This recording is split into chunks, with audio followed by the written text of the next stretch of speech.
Mais vous savez, le Sahel et la guerre au Sahel et le développement du Sahel, c'est vraiment le défi principal, je dirais, du quinquennat aujourd'hui pour l'Afrique.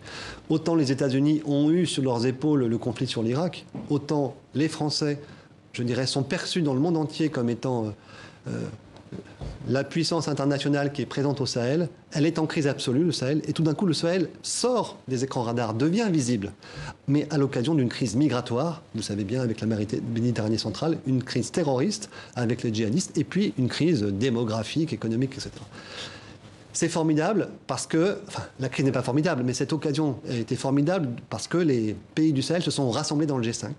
Et ce G5, il faut le rappeler, donc il y a un volet politique, militaire et aussi société civile, c'est ça? Ça a commencé par un volet développement. Les 5 pays du G5 se sont dit, donc Mali, Mauritanie, Burkina Faso, Tchad et Niger, se sont dit on ne sortira de cette crise que si on travaille ensemble.